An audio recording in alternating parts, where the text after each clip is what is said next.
La estabilidad económica de un país, de México, en un proceso de transición de gobierno, aunque sea del mismo partido, pues es andar como en bicicletas.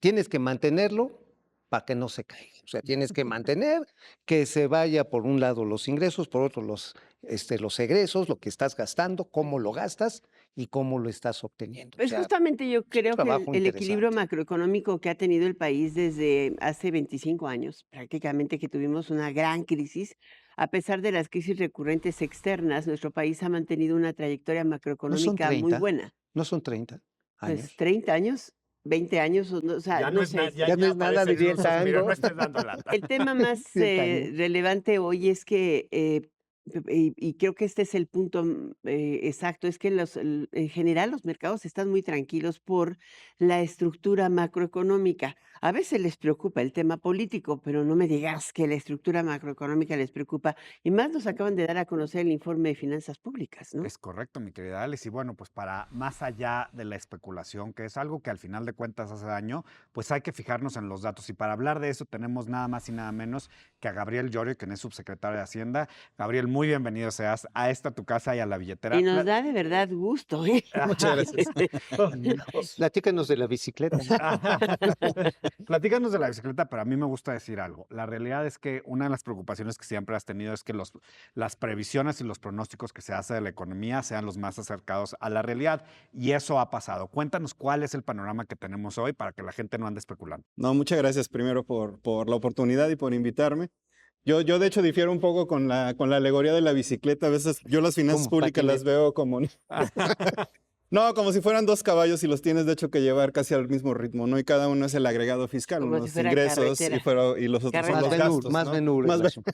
Algo así. Menos Y equilibrismo. pues no se te pueden separar mucho, etcétera, ¿no? Los tienes que mantener al mismo ritmo. Y lo que se ha hecho durante los últimos 6 años precisamente es tratar que tanto los agregados fiscales de ingreso y de gasto se mantengan en una senda a una velocidad y que esto nos permita mantener los balances, los más importantes, que es el balance presupuestario y los balances primarios, atados. Aunque en esta Esto- ocasión el balance presupuestal, al menos de acuerdo con el informe del semestre, ya te está mostrando una expansión importante del déficit, o sea, crecieron menos los ingresos que los egresos. 572,000 millones de pesos, más o menos, es la diferencia, ¿no? Ajá. No, el balance presupuestario, que es la diferencia entre ingresos y gastos, prácticamente al último corte lo mantenemos en línea con lo que se había programado que se iba a ejercer Exacto. digamos, a este nivel, ¿no? A este mes. O sea, va conforme a lo que se Va dijo. conforme a lo que habíamos programado. Pero con un déficit. Hay un déficit, sí, hay un déficit que se incrementó este año para asignar gasto que no se realizó el año pasado de obras de infraestructura que se están acabando en este año. Pero este déficit prácticamente que fue aprobado por el Congreso, digamos, nuestras estimaciones del cierre fiscal es que vamos a estar en línea con lo que nos autorizó. O sea, no Oye, se va a el salir Congreso. del cajón. Oye, Gabriel, aquí hay un tema, ¿no? Este año presupuestaron un déficit cercano al 6%, pero ¿te acuerdas, Mauricio, Oscar, que ahí por la pandemia el sector privado decía, oigan, expandan el déficit, tomen deuda, tienen margen de maniobra, Pues yo sí llévenlo al estaba a favor de 4% esa del idea. PIB, ¿no? Yo me acuerdo de aquel entonces. Claro. Y siempre antes de eso decían, oigan, ¿por qué no invierten en infraestructura? Expandan el déficit para meterlo en infraestructura. Hoy lo hicieron y finalmente, ¿qué pasa? Bueno, cada año ha O habido... sea, ¿cómo, Pues sí, cómo qué le das bueno. contentillo a los No, mercados? mejor dicho, no le damos contentillo a los mercados. Hay un compromiso muy claro con los mercados inversionistas, pero sobre todo con la ciudadanía mexicana.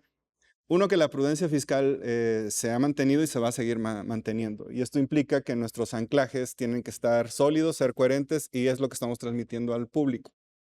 ¿Cuál ha sido uno de los principales? Que la deuda la íbamos a mantener anclada en un nivel y estable, 50% o alrededor del 50% del Producto Interno Bruto.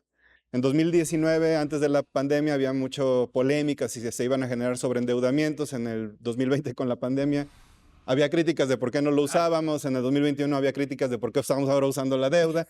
Pero en realidad siempre hemos mantenido una ¿Ves? prudencia y una Pero coherencia creo que hubiera fiscal. sido además, mejor, mira. hubiera sido mejor en el momento, desde mi punto de vista, salir más rápido de la pandemia. Pero además hay otro factor que me gustaría poner sobre la mesa, que es el consumidor. El consumidor en cuanto a que el consumo en México está creciendo y que la gente está contenta. ¿A dónde voy con esto? A cómo equilibrar una economía en donde están, por un lado, dando mucha lata en los mercados con que hay incertidumbre sobre cosas que ya se dijeron que iban a suceder y un consumidor que está activo y presente. Sí, no, sí, digo, hubo algunos momentos de volatilidad, pero prácticamente el mercado actualmente está no solo descontando el triunfo de la presidenta electa, de la doctora Claudia Sheinbaum, sino que también están descontando ya lo que han sido, yo creo, los primeros criterios muy generales de lo que va a ser su programa económico. Y Pues dentro de este programa asimilaron económico, rapidísimo el aumento del déficit, ¿no? Por- Del 3 al 3,5%. No, reducción del déficit. la La reducción, reducción, no, Sí, no, es que para el próximo año es la se reducción. había planteado 3% de reducción y de pronto ya dijo 3,5%. Dices, bueno, ese medio punto más lo asimilaron muy bien.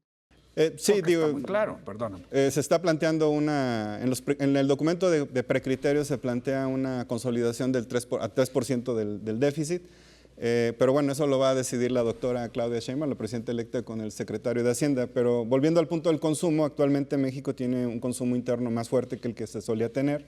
El crecimiento, digamos, tuvo una contribución todavía mayor al crecimiento que lo que veíamos en otros eventos previos donde hubo estrés financiero o algún tipo de choque externo. El punto, volviendo a las finanzas públicas, ¿por qué los mercados se calmaron tanto cuando dio a conocer la presidenta virtual electa los nombres del primer y segundo gabinete? O sea, eh, es un gabinete que se conoce, ya se integró. ¿Cómo lo han asimilado? Yo creo que hubo varios anuncios que trajeron mucha tranquilidad, obviamente ratificaciones en el gabinete. La doctora inició con un proceso de comunicación diario, eso también ella ha mandado señales muy fuertes a los mercados.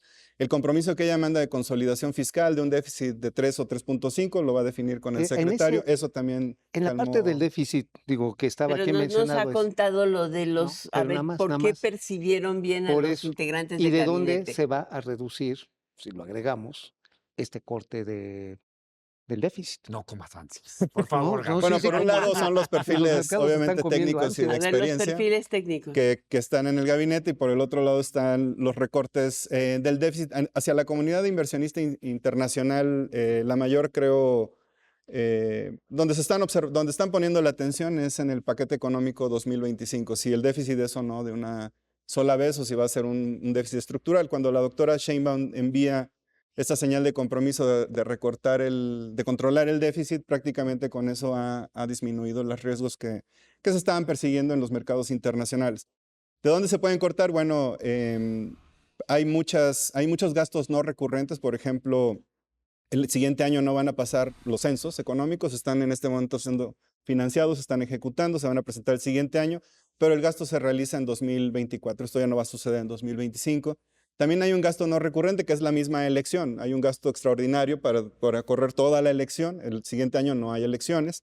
También hay gastos no No recurrentes digas como nada, porque de... con eso de la Bueno, reforma no, judicial, no Sí, elecciones como las que vimos tan grandes como este año, o no están planeadas todavía. Y eso es un gasto que no va a suceder el siguiente año. También están los gastos de infraestructura de las grandes obras que se realizaron en esta administración, se están acabando y este gasto no se va a realizar tampoco en el 2025. Hay un crecimiento inercial también de los ingresos como línea base y con respecto al crecimiento económico, y esto va a permitir que se pueda realizar un ajuste del déficit pero también como depende se de había que siga la planteado. expansión económica, ¿no? Exacto, Y ese la es el verdad, punto. desde octubre andamos como con la capa medio caída. En algunos sectores, efectivamente, hemos visto ya la moderación en la velocidad de crecimiento entre noviembre, diciembre, Algunos dicen que enero. metieron el desacelerador, No, ¿no? no, ha habido, yo creo que hay un agotamiento, por ejemplo, se empieza a notar en el consumo porque efectivamente algunas personas ya están tomando otro tipo de decisiones de consumo. También que se está observando un debilitamiento en la economía a nivel internacional, un contexto internacional económico complejo.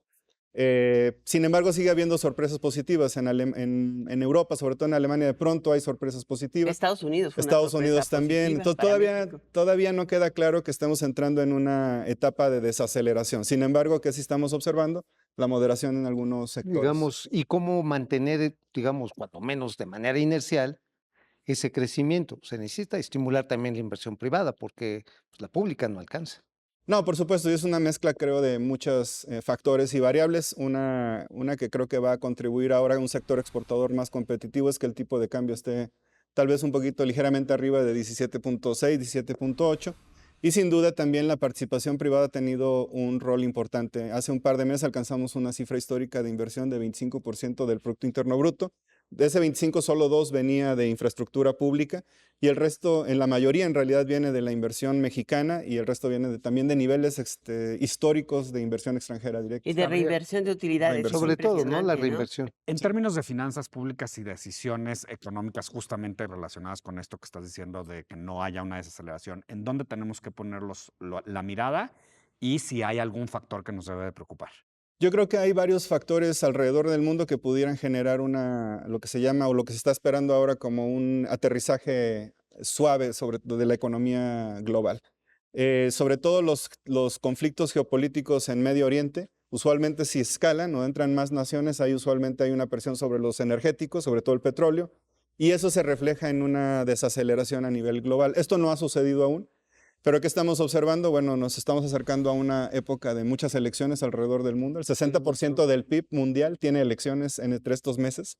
Una Vaya principal estrés, ¿eh? es la de Estados Unidos. Se observó una menor cantidad de ingresos recibidos este año. Si lo vemos simplemente por montos, se gasta 17%, los ingresos crecen 5%, 5 o 6% en el primer semestre, o sea, o de enero a mayo. ¿Este ritmo de ingresos se va a mantener? O sea, menos ingresos de lo presupuestado. Actualmente los ingresos han crecido 6% en términos reales comparado con lo que se recaudó el año pasado. Entonces, digamos, tenemos un crecimiento que inclusive es superior al de la economía en temas de recaudación. Pero si lo vemos contra el programa, prácticamente estamos en línea. ¿Dónde estamos un poquito abajo? Por ejemplo, en el ingreso sobre renta, pero se ha compensado con mayor ingreso por ejemplo, por IVA. Y tenemos Por IEPS, ¿no? También. el IEPS está también, va a estar en línea, sobre todo en la segunda mitad del año. Venimos un poquito abajo, pero vamos a estar, se va a compensar en la segunda mitad. Y sobre todo son los ingresos petroleros que fueron afectados por un bajo nivel del tipo de cambio. El 16.6 nos dio menos pesos por ingresos que venían en dólares. Hasta le va a ayudar la pena. Entonces ahora pensamos que va a venir una mejora en estos conceptos y nuestra estimación de cierre es que vamos a estar prácticamente en línea. No vamos a tener ligeramente superior a lo que programamos que íbamos a recaudar. Pemex tiene una línea presupuestal actualmente aprobada por 145,000 millones de pesos, más una reducción del derecho de utilidad compartida que se le hizo del 40 al 30%. Esto en conjunto prácticamente libera flujo de efectivo para que puedan pagar el 100% de las amortizaciones que se deben de deuda de mercado en este año. Esto da mucha 25. tranquilidad a ¿Proveedores? los proveedores. Se tendrían que pagar con el presupuesto que libera precisamente el pago de una amortización que la va a capitalizar el gobierno. O sea, no te sacas sustos. Pues siempre Pemex es una empresa muy grande, productiva, que emplea mucha gente y movimientos. Cuando cualquier movimiento que tiene la empresa, bueno, obviamente hay que estar atentos y mueve Que los mejore balances. su producción, que desafortunadamente Pero no Pemex ha estabilizado la producción. Yo creo que a mí me gustaría tal vez resaltar, hay 3 grandes objetivos que Pemex alcanzó. Uno, estabilizar la producción porque venía en caída. Y si no, estaríamos como en 1.1 millones de barriles diarios si no se hubiera roto esa caída. Hoy actualmente está entre 1.6 y 1.7. La deuda se ha mantenido estable. Pemex no se ha endeudado más. Ha incrementado un poco la deuda de proveedores, pero tiene estos vaivenes dependiendo de la estacionalidad de sus flujos. Y sobre todo también ha generado la reconstitución de reservas que tienen valor futuro, determinan la ¿Y viabilidad. por qué los financiera. mercados no reconocen eso? Yo creo que efectivamente los mercados no están reconociendo en el corto plazo que el gobierno mexicano está atrás de Pemex y la principal, digamos, percepción de los mercados en realidad es que esta administración estuvo siempre atrás de Pemex. Y la pregunta que se hacen es si la siguiente administración estará o no estará. Ay, obvio. Pero esa es la respuesta que reciben. Es obvio. Obvio. Nada más que lo pongan en papel y que lo Sí, firmen. pero digamos, lo que dicen es, bueno, va a haber un cambio Si de no administración, no necesitan sabemos. papel. No, sí se Hay una necesita. garantía implícita del gobierno federal atrás de la empresa y el mercado, bueno, lo va a tener que reconocer. Es empresa pública del Estado. Exactamente. Papelito Muchas habla. gracias, No, al Gabriel contrario, Llorio, muchas su gracias por secretario de invitarme. Hacienda y Muchas Crédito gracias. Público, por estar en esta billetera. Nos vemos la próxima semana a las 12 de la noche en punto. No se lo pierda.